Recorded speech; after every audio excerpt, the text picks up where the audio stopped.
मराठा आरक्षणाविरोधात आता दाखल सर्व याचिकांवर आज मुंबई उच्च न्यायालयाच्या पूर्णपीठापुढे सुनावणी होणार आहे। आरक्षणाच्या विरोधात आणि समर्थनात विविध याचिका मुंबई उच्च न्यायालयामध्ये दाखल करण्यात आल्यात आणि त्याच पार्श्वभूमीवर राज्य सरकारने सुद्धा मराठा समाजाला नोकरी आणि शिक्षणात दिलेलं आरक्षण वैध की अवैध यावर याचिका दाखल केली आहे, त्यावरही आज सुनावणी होणार आहे। तर या निकालावर राज्य सरकार विद्यार्थ्यांना देत असलेले प्रवेश आणि नोकर भरती अवलंबून असेल असं हायकोर्टाने आधीच स्पष्ट केलंय। त्यामुळे यावर काय निर्णय होतो ते पाहणं महत्त्वाचं असेल।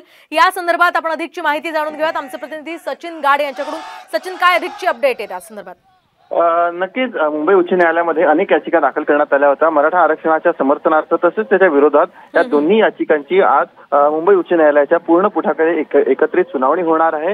याआधीच उच्च न्यायालयाकडून स्पष्ट केलेलं आहे की जे काही आरक्षण राज्य सरकारने दिलेलं आहे ते या निर्णयावरती अवलंबून असेल आणि त्यामुळे आपण बघतोय की आज 2:30 वाजता या महत्त्वपूर्ण सुनावणीला मुंबई उच्च न्यायालयात सुरुवात होईल। अगदी नक्कीच या संदर्भातले अपडेट्स सचिन तुमच्याकडनं जाणून घेत राहणार आहोत। तुर्तास धन्यवाद दिलेल्या या सविस्तर माहितीसाठी।